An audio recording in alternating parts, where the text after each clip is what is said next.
ഇന്ന് ലോകം ലഹരിയെക്കുറിച്ച് ചർച്ച ചെയ്യുന്ന ഒരു കാലഘട്ടത്തിലൂടെയാണ് നമ്മൾ കടന്നു പോവുക.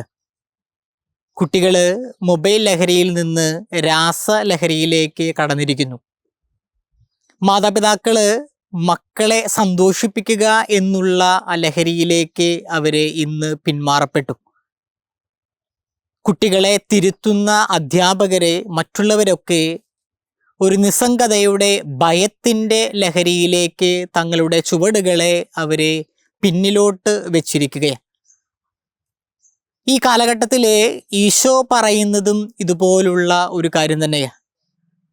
പിതാവിൻ്റെ സ്നേഹത്തിൻ്റെ ലഹരിയിൽ നിന്ന് സഹനത്തിൻ്റെ ലഹരിയിലേക്ക് ഈശോ കടക്കുന്നു എന്നുള്ളത് വളരെ സങ്കടത്തോടെ തൻ്റെ കൂടെയുള്ള ശിഷ്യന്മാരോട് ഈശോ മൂന്നാമത്തെ പ്രാവശ്യം ആവർത്തിക്കുന്നതാണ് നമ്മൾ ഇന്ന് നമുക്ക് ലഭിച്ചിരിക്കുന്ന വചന വിചിന്തനത്തിൽ നമ്മൾ കാണുന്നത്. ഈശോ തൻ്റെ പ്രിയ ശിഷ്യന്മാരെ കൂട്ടി ഈശോ ജെറുസലേമിലേക്ക് പോവുകയാണ്. എനിക്ക് തോന്നുന്നു പൗരോഹിത്യ യാത്ര ഇതുപോലെ ഒരു ജെറുസലേമിലേക്കുള്ള ഒരു യാത്രയാണ്. ഒരു വല്ലാത്ത ഒരു ഫീല് ഓരോ ജെറുസലേം യാത്രയിലെ ഈശോയ്ക്ക് ഉണ്ടായിട്ടുണ്ട് എന്നുള്ളത് സത്യമാണ്. അതുകൊണ്ട് തന്നെ ഈശോയ്ക്ക് അറിയാം കൃത്യമായിട്ട് എന്താണ് ജെറുസലേം യാത്രയിൽ സംഭവിക്കുക, ആർക്കാണ് ഏൽപ്പിച്ചു കൊടുക്കുക, എന്താണ് ഇനി അവിടെ സംഭവിക്കാനായിട്ട് പോകുന്നത് എന്നുള്ളതിനെക്കുറിച്ച് കൃത്യമായിട്ടുള്ള ഒരു ധാരണ ഈശോയ്ക്ക് ഉണ്ടായിരുന്നു. അത് സഹനത്തെ സ്വീകരിക്കാനായിട്ടുള്ള യാത്രയാണ്, പരിഹാസത്തെ സ്വീകരിക്കാനായിട്ടുള്ള യാത്രയാണ്, തന്നെ കുറ്റപ്പെടുത്തുന്നതിനെ സ്വീകരിക്കാനായിട്ടുള്ള യാത്രയാണ്. എങ്കിലും ഈശോ ദൈവപിതാവിൻ്റെ ആ സ്നേഹത്തിൻ്റെ പൂർത്തീകരണമായിട്ടുള്ള ആ സഹനത്തെ സ്വന്തമാക്കാനായിട്ടുള്ള, സ്നേഹത്തിൽ നിന്നുള്ള സഹനത്തിൻ്റെ ലഹരിയെ സ്വന്തമാക്കാനായിട്ട് പിതാവിൻ്റെ സ്വപ്നത്തിനനുസരിച്ച് ഈശോ ജെറുസലേമിലേക്ക് യാത്ര തിരിക്കുകയാണ്. ദൈവത്തിന് മനുഷ്യവംശത്തോടുള്ള സ്നേഹത്തിൻ്റെ പൂർത്തീകരണമായിട്ടാണ് ഈശോ സഹനത്തെ സ്വീകരിക്കാനായി ജെറുസലേമിലേക്ക് യാത്ര പോവുക. ഓരോ പുരോഹിത ജീവിതവും ജെറുസലേമിലേക്കുള്ള സഹനത്തെ സ്വീകരിക്കാനായിട്ടുള്ള യാത്രയാണ് എങ്കിൽ ഓരോ പുരോഹിതൻ്റെ ജീവിതത്തിലും വരുന്ന സഹനങ്ങളെ ക്രിസ്തുവിൻ്റെ സഹനങ്ങളോട് നമ്മൾ ചേർത്ത് വയ്ക്കുമ്പോൾ നമുക്ക് മനസ്സിലാകും പൗരോഹിത്യത്തിൻ്റെ സഹനങ്ങളൊന്നും ക്രിസ്തുവിൻ്റെ സഹനത്തോളം എത്തില്ല എന്നുള്ള ഒരു വലിയ സത്യം. അതുകൊണ്ട് ജീവിതത്തിലെ ഏതൊക്കെ രീതിയിലെ നമ്മൾ സഹനങ്ങളെ സ്വീകരിക്കേണ്ടി വന്നാലും അത് ക്രിസ്തുവിൻ്റെ സഹന ജീവിതത്തോട് പ്രത്യേകിച്ച് ഈ നോമ്പ് കാലത്തിൽ ചേർത്ത് വെച്ച് അതിനെ സന്തോഷത്തോടെ ദൈവത്തിൻ്റെ സ്വപ്ന സാക്ഷാത്കാരത്തിൻ്റെ പ്രതീകമായിട്ട് അതിനെ സ്വീകരിക്കാനായിട്ട് നമുക്ക് സാധിക്കണം. അങ്ങനെ ക്രിസ്തു സഹനത്തെ പൗരോഹിത്യത്തോട് ചേർത്ത് വെച്ച് ഓരോ ജീവിതം നയിക്കുന്നവരും അതാത് ജീവിതത്തിലെ സഹനങ്ങളെ ക്രിസ്തുവിൻ്റെ സഹനങ്ങളോട് ചേർത്ത് വെച്ച് നോമ്പുകാലത്തിൽ മുന്നേറാനായിട്ട് എല്ലാവർക്കും സാധിക്കണം. അതാണ് ക്രിസ്തുവിനെ എന്നെക്കുറിച്ചുള്ള, നമ്മെക്കുറിച്ചുള്ള, നമ്മുടെ കുടുംബത്തെക്കുറിച്ചുള്ള, നമ്മുടെ മക്കളെക്കുറിച്ചുള്ള ദൈവത്തിൻ്റെ പദ്ധതി എന്ന് നമുക്ക് തിരിച്ചറിയാം. വചനത്തിൻ്റെ 2-ാം ഭാഗത്തിൽ നമ്മൾ കാണുന്നുണ്ട്, ഒരമ്മ തൻ്റെ 2 മക്കളോട് കൂടെ ഈശോയുടെ അടുത്ത് വന്ന് റെക്കമെൻഡേഷനായിട്ടാണ് ഈ അമ്മ കടന്നു വരിക.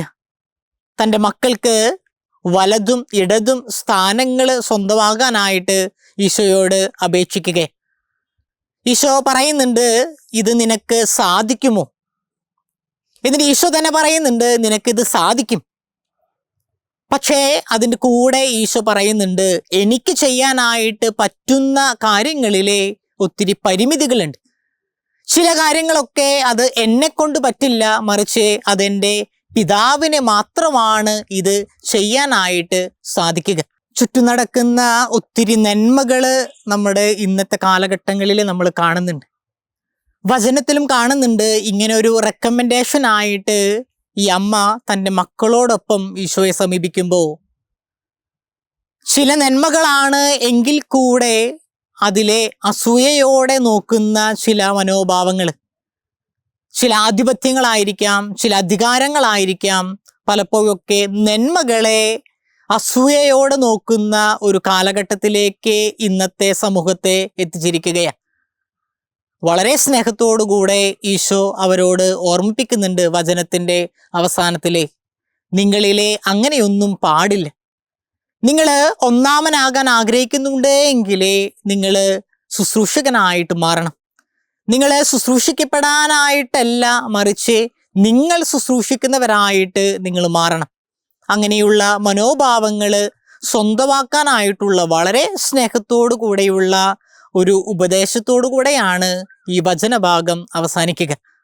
മത്തായിയുടെ സുവിശേഷത്തിൻ്റെ 20-ാം അധ്യായത്തിലെ 16-ാം തിരുവചനത്തിലെ പറഞ്ഞു, മുൻപന്മാർ പിൻപന്മാരും പിൻപന്മാർ മുൻപന്മാരുമാകുമെന്ന്.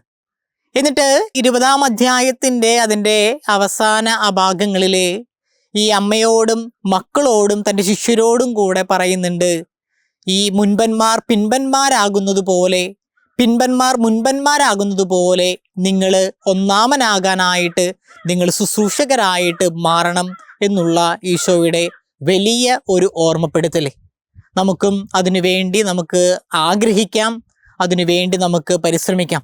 എൻ്റെ ജീവിതത്തിലെ ഞാൻ ശുശ്രൂഷിക്കപ്പെടാനല്ല, മറിച്ച് എൻ്റെ ജീവിതം മറ്റുള്ളവർക്ക് ശുശ്രൂഷയാകാനായിട്ട്, എൻ്റെ ജീവിതത്തിലെ സഹനങ്ങളെ അത് ദൈവത്തിൻ്റെ പദ്ധതിയുടെ ഭാഗമായിട്ട് സ്വീകരിച്ചുകൊണ്ട് ഈശോ എങ്ങനെയാണോ തൻ്റെ സഹനങ്ങളെ പിതാവിൻ്റെ സ്നേഹത്തിൻ്റെ ലഹരിയായിട്ട് സ്വീകരിച്ചത്, അതേ മനോഭാവത്തോടെ ഈശോയുടെ സ്നേഹം, പിതാവിൻ്റെ സ്നേഹം, പിതാവ് എൻ്റെ ജീവിതത്തിലേക്ക് വെച്ചു നീട്ടുന്ന സഹനത്തെ ഒരു ലഹരിയാക്കി എൻ്റെ ജീവിതത്തിലെ സ്വീകരിക്കാനായിട്ട് നമുക്ക് ആഗ്രഹിക്കാം. നല്ല ദൈവം നമ്മെ സമൃദ്ധമായി അനുഗ്രഹിക്കട്ടെ. ആമേൻ.